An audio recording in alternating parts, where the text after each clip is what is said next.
The two-story house on Maple Street in suburban Ohio was bathed in warm autumn sunlight. This home belonged to the Miller family. Rachel Miller was a nurse at the local St. Mary's Hospital, where she had been caring for patients for over 10 years. Despite her petite frame, she had a strong character and was highly trusted by her colleagues. Her husband David was an architect specializing in residential design, running a well-regarded architectural firm in the area. They had met 7 years ago at a friend's wedding, dated for a year, and then married. For Rachel, David was the ideal partner. He shared household duties, was actively involved in child-rearing, and most importantly, understood and supported her work. Their treasure was their 5-year-old daughter Emma. With blonde hair and blue eyes, Emma was a lively girl who combined her father's gentle nature with her mother's strong will. She attended the local kindergarten and loved drawing and reading books. She often said she wanted to become a doctor and help everyone. Every time Rachel heard those words, her heart felt warm. A change came to this peaceful household 6 months ago when David's mother Margaret moved in with them. Margaret had worked as an elementary school teacher for 40 years and was beloved by the children in the community. After losing her husband 3 years ago, she had been living alone, but when her knees started bothering her, she came to live with her son's family. On the surface, Margaret was an ideal mother-in-law. She was an excellent cook and took good care of Emma. She was friendly with the neighbors and actively participated in church activities. David was genuinely delighted by his mother's presence, and Emma was fond of her grandma. However, Rachel felt an inexplicable unease. While Margaret appeared kind on the surface, she sometimes detected coldness in her gaze. Particularly when Rachel was having intimate conversations with David or when they were spending family time together, Rachel didn't miss how Margaret's expression would momentarily cloud over. Furthermore, Margaret frequently talked about how things were better in the old days. She sometimes brought up stories about David's first wife. His former wife Sarah had died of illness 5 years ago, but Margaret repeatedly said, "Sarah was such a good girl." Rachel showed understanding on the surface, but internally harbored complex feelings. Margaret was especially fond of her granddaughter Emma. She bought new toys and books almost daily, carefully brushed Emma's hair, and often gave her baths. When Rachel was absent for night shifts, Margaret would take complete care of Emma. David was pleased, saying, "It's really helpful that Mother came," and Rachel was grateful too. However, recently there had been subtle changes in Emma's behavior. She wasn't as energetic as before and sometimes seemed lost in thought. The kindergarten teacher had also mentioned that she seems a little tired. Rachel, busy with work, hadn't taken her daughter's changes seriously. During this time, Rachel's work at the hospital had become particularly busy. Patient numbers increased from fall into winter, and she had more night shifts. When she came home, she was exhausted and often couldn't spend enough time with her family. Margaret's presence was certainly helpful during such times. However, Rachel also felt anxiety that she was gradually losing her role in the household. David hadn't noticed his wife's anxiety. He thought that having his mother there reduced the household burden and allowed him to support his wife's career. To him, his mother was simply a normal woman who loved her son, and there was no reason to doubt her. The seemingly peaceful daily life of the Miller family was actually balanced on a delicate equilibrium. And without anyone noticing, that balance was slowly beginning to crumble. In early October, Rachel noticed a change in her daughter's hair. Emma's blonde hair, which usually shone brilliantly, somehow looked dry and brittle. During their morning routine, it seemed to tangle more easily when she brushed it. "Emma, your hair doesn't seem to be in good condition lately," Rachel said, gently stroking her daughter's hair. "It feels kind of rough," Emma answered, looking in the mirror. "But Grandma uses a special shampoo on me, so it's okay." Just then, Margaret's voice came from the kitchen. "Rachel, don't worry about Emma's hair. I found a good hair treatment." Margaret appeared holding a small bottle. The product had an expensive-looking label from a brand Rachel had never seen. This is a special treatment for children. My friend who's a hairdresser recommended it. I think it will suit Emma's hair type, Margaret explained with a confident expression. Rachel took the bottle and tried to read the ingredient list, but the text was too small to read easily. Thank you, Margaret. But before using it on a child's hair, could I look into it a bit more? Of course. But my friend has been a professional hairdresser for 40 years. She's trustworthy, Margaret's voice carried a slight tone of displeasure. That evening, Rachel was working the night shift. Before leaving home, she asked David and Margaret to take care of Emma. Recently, such night shifts had been increasing. The hospital was facing a serious nursing shortage, and experienced staff like Rachel were being given more responsibilities. The next morning when she returned home, Emma had already left for kindergarten. While cleaning up from breakfast, Margaret reported, "Last night Emma and I had a nice long bath together. When I used that treatment, her hair became very smooth." Rachel felt relieved. Thanks to Margaret's care, her daughter's hair problem seemed to be resolving. For her, exhausted from work, her mother-in-law's help was truly appreciated. However, a few days later, Emma said something strange. "Mama, Grandma's shampoo smells funny." Rachel became worried, but just then she received an emergency call from the hospital. A patient's condition had suddenly deteriorated, and she had to rush there immediately. "I'll check it later," she told Emma and hurried out of the house. However, she had to stay at the hospital late that night too, and when she returned home, Emma was already asleep. Margaret told her, "I gave her a bath tonight too, so don't worry."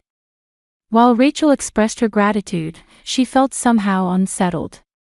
On the weekend, Rachel was finally able to spend time alone with Emma. When she tried to take a bath with her daughter, Emma showed a slightly hesitant expression. "What's wrong, Emma?" "Grandma said that since Mama is tired from work, she would give me baths." Rachel felt conflicted. She was indeed tired from work, but she felt as if her time with her daughter was being taken away.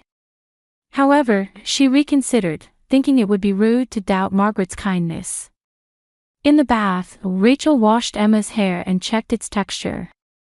It seemed thinner than before, but she couldn't be certain.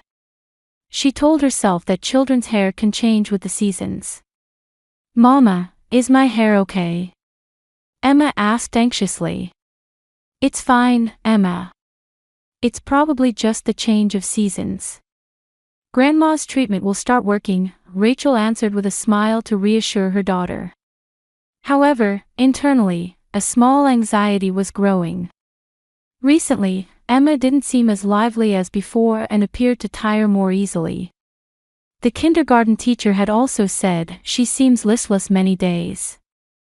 Rachel tried to think of her daughter's changes as part of adapting to a new environment or the growing process. That night, she discussed it with David. "Is there anything about Emma's condition that concerns you?" Rachel asked. "Not particularly. Ever since Mother came, Emma has been well taken care of," David answered. "You can concentrate on work now, can't you?" Rachel nodded, but couldn't put into words the anxiety she felt deep in her heart. Her husband completely trusted his mother, and she had no clear reason to explain the unease she was feeling. The following week, Rachel was scheduled for consecutive night shifts again. At the hospital, new patients were brought in one after another, and her expertise and experience were in demand. Balancing home and work was extremely difficult, but Margaret's presence helped maintain some balance. However, on Thursday morning, when she returned from work as usual, she discovered several strands of hair on Emma's pillow. Rachel's heart nearly stopped. It wasn't normal for a child to lose hair while sleeping. "Margaret, I need to discuss Emma's hair with you," Rachel called to her mother-in-law. "What is it?" Margaret turned around, but a momentary look of confusion crossed her face. There was hair on the pillow. "Is this normal? Children's hair falls out easily. But if you're worried, why don't you consult a pediatrician?" Margaret's answer was logical, but Rachel felt something wasn't quite right. That afternoon, Rachel called the pediatrician. The doctor explained that stress or environmental changes can cause temporary hair loss, but also said, if it continues, she should be examined. Rachel felt somewhat relieved but decided to observe her daughter's changes carefully. However, due to work busyness and fatigue, this resolve gradually faded.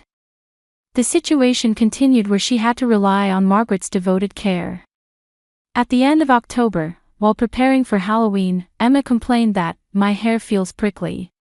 When Rachel looked, her daughter's hair was clearly thinner than before. But just then, she received another emergency call from the hospital and couldn't investigate further.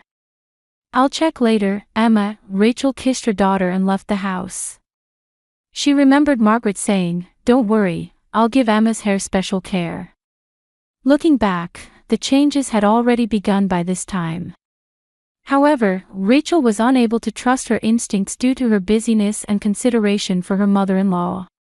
On Saturday morning, Rachel was awakened by her daughter's scream. Looking at the clock, it was just past 7 a.m. Last night she had been able to come home early for once, and the family had enjoyed a leisurely dinner together. Therefore, she had planned to sleep in this morning. "Mama!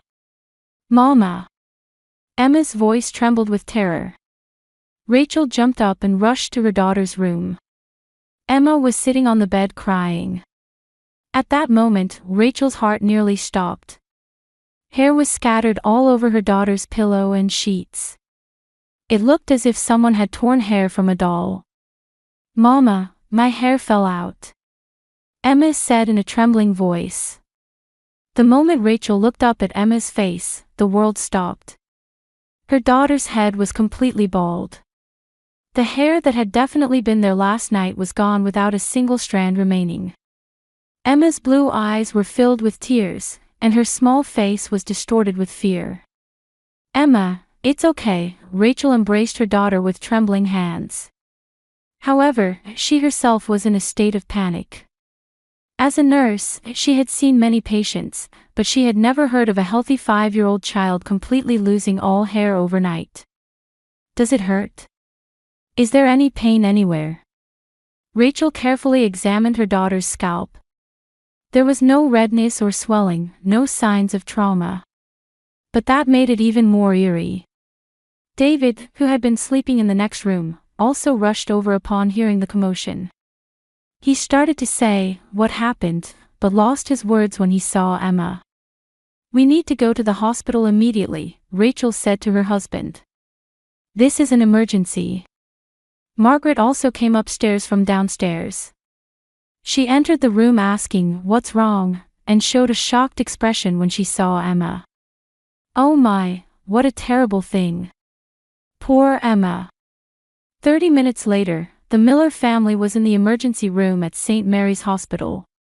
Rachel found herself having her daughter examined by colleagues at the hospital where she also worked. Emma huddled on Rachel's lap. Although she had a towel wrapped around her head, she seemed bothered by the stares of people around her. Dr. Anderson, the pediatrician on duty, examined Emma. He was also Rachel's colleague and a trustworthy doctor. "When did you first notice abnormalities with her hair?" Dr. Anderson began a detailed interview. "I thought her hair had been dry for the past few weeks. But I never imagined this would happen," Rachel answered. "Last night everything was normal. When she woke up this morning, she was in this condition." The doctor carefully observed Emma's scalp and examined it thoroughly using a magnifying glass. There are no signs of inflammation or infection on the scalp. The hair follicles don't appear to be damaged either. "Then why did this happen?" David asked anxiously. "There are several possibilities," Dr. Anderson explained carefully. "Stress-related alopecia, autoimmune disease, infection, and there's also the possibility of chemical-induced hair loss." "Chemicals?" Rachel repeated. "Yes. When exposed to strong chemical agents, this kind of sudden hair loss can occur. We need to do blood tests and hair analysis." While waiting for blood test results, Emma rested in the pediatric ward. Rachel sat by her daughter's bedside, holding her small hand. Emma was sleeping from exhaustion, but occasionally stirred restlessly as if having nightmares. 2 hours later, Dr. Anderson returned. His expression was serious. The blood test results show traces of toxic substances. Specifically, traces of chemicals used in hair removal products. Rachel and David looked at each other. Hair removal products? We don't have anything like that at home, David declared. However, Emma has definitely been exposed to these substances. Continuously and in large amounts, the doctor continued in a serious tone. Such chemicals are usually mixed into shampoos or treatments. Rachel remembered Emma's words. Grandma's shampoo smells funny. Why hadn't she taken her daughter's complaints seriously? I recommend having all toiletries in the house tested, Dr. Anderson continued. And when there's a possibility of intentional poisoning like this, reporting to the police should also be considered. Police? David was shocked. Surely no one would deliberately. Unfortunately, accidental exposure to this amount of hair removal chemicals is unlikely. The doctor's words confronted the family with a heavy reality. On the drive home from the hospital, the car was enveloped in heavy silence. Emma was sleeping in the back seat, and Rachel and David didn't know what to say. Who would do this, and why? David finally spoke. When they arrived home, Margaret greeted them with a worried expression. How is Emma? What did the doctor say? The test results showed it was chemical-induced hair loss, Rachel said, looking into her mother-in-law's eyes. We need to examine all the toiletries in the house. Oh my, how terrible. But I'm glad the cause was found. It must be some kind of mistake. That night, Emma slept in her parents' bed. Rachel gazed at her daughter's sleeping face while battling the growing suspicion within herself. The doctor's words wouldn't leave her mind. On Monday morning, Rachel was packing all the toiletries in the house into large bags. Following Dr. Anderson's instructions, she would submit all shampoos, conditioners, soaps, and lotions that Emma might have used to the hospital laboratory for testing. Is this really necessary? David was confused. Surely there was just a defect in some product. I can't believe someone deliberately harmed Emma. Rachel understood her husband's feelings. She wanted to think the same way. However, her experience as a nurse told her how abnormal this situation was. It was impossible for a healthy child to accidentally be exposed to enough chemicals to cause complete hair loss overnight. If the tests show nothing, then we can feel reassured, Rachel persuaded her husband. It's for Emma's safety. Margaret was up earlier than usual that morning. While preparing breakfast in the kitchen, she occasionally showed an anxious expression. When will the test results be available? She asked. They said it would take 3 to 4 days, Rachel answered. Until then, I'll handle all of Emma's baths myself. Margaret's hand stopped for a moment. Of course. But you have work too, and you're tired. If there's anything I can help with. No, I'm fine, Rachel's response sounded somewhat cold. That day, Rachel left work early and went around to pharmacies alone.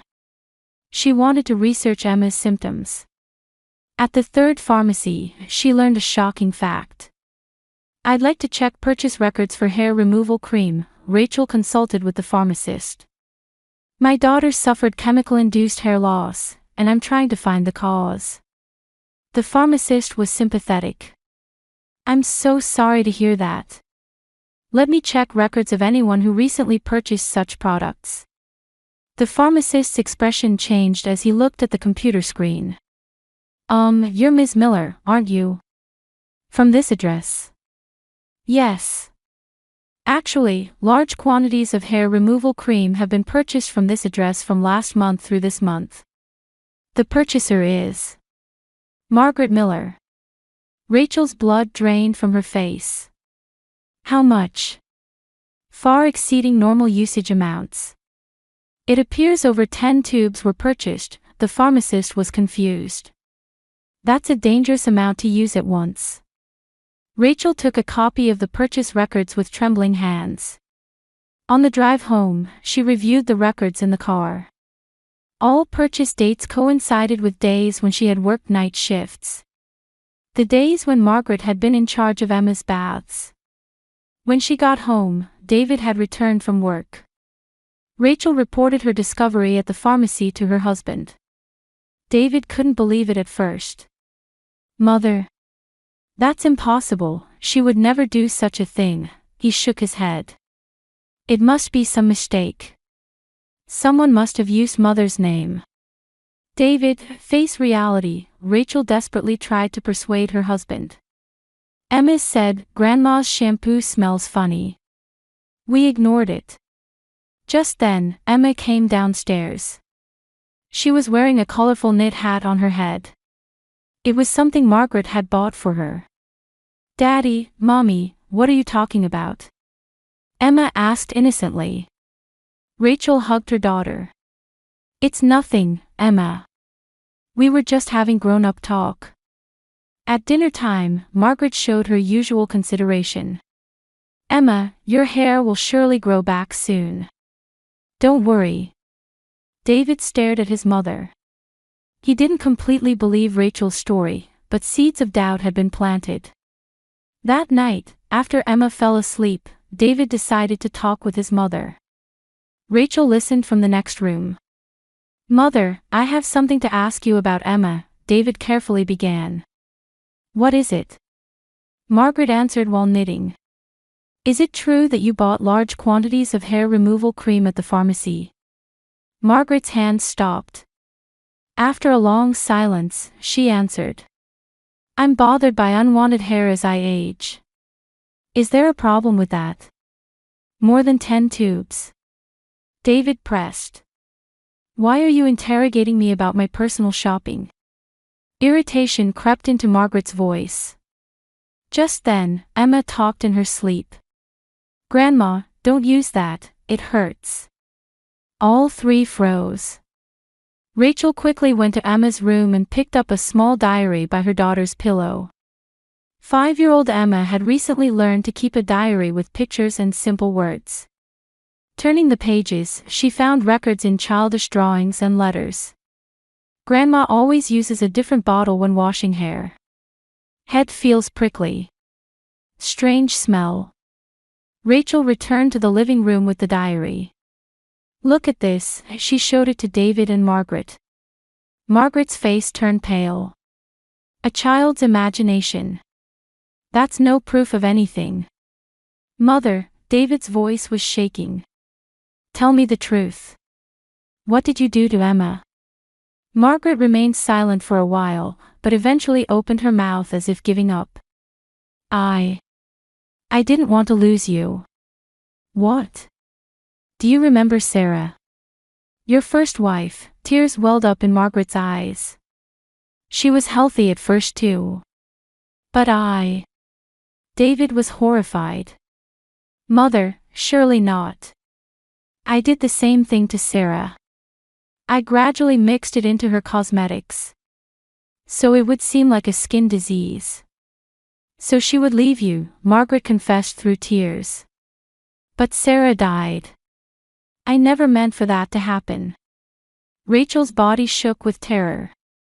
Sarah's cause of death had been listed as unknown autoimmune disease, but it had actually been long-term poisoning by her mother-in-law. And now Rachel and Emma, David was in despair. "Rachel took you away from me," Margaret continued with a crazed expression. "But I thought if I worked through Emma, you would come back to me. If the daughter became sick, Rachel would quit her job, and you would rely on me. We could be a family again. Emma is your granddaughter. You poisoned your own granddaughter?"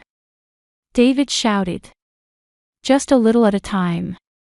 I didn't mean to kill her.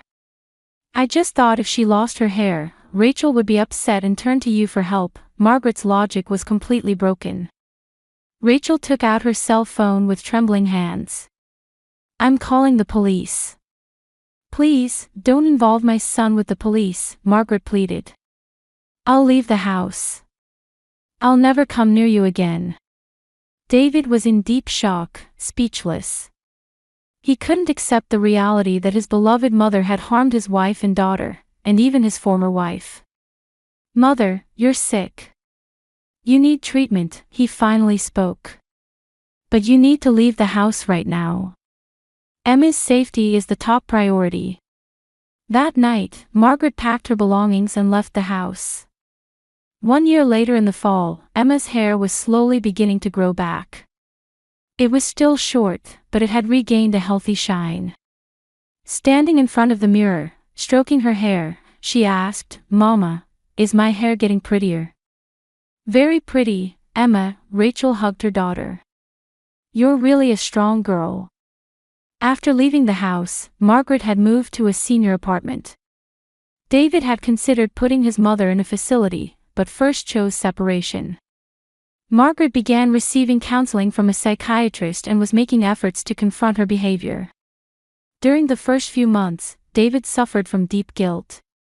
He continued to blame himself for not noticing his mother's abnormal behavior and for putting his wife and daughter in danger. Rachel supported her husband while they also attended family therapy. The counselor repeatedly said, "You're not responsible," but David's emotional wounds were deep. For Rachel too, completely forgiving Margaret was difficult. The act of harming her beloved daughter could never be forgotten. However, as time passed, she came to understand that Margaret was also a victim of pathological love. Her obsession with her son had grown from loneliness and anxiety. Emma showed remarkable resilience. Initially she suffered from trauma, but gradually regained her energy through her parents' love and appropriate counseling. She sometimes asked, "Why did Grandma do bad things?" but Rachel and David explained carefully according to her age level. 6 months later, a letter of apology arrived from Margaret. It contained deep regret for her actions and reflection on expressing her love for the family in the wrong way. The words, "I loved Emma and Rachel, but I expressed that love in the wrong way. Fear of losing my son drove me mad," were particularly striking. After long deliberation, David decided to allow supervised visits. Once a month, under a counselor's supervision, they would meet with Margaret for short periods. At the first visit, Margaret bowed deeply to Emma. "Emma, Grandma did something truly terrible. I don't expect to be forgiven. But I want to apologize from my heart."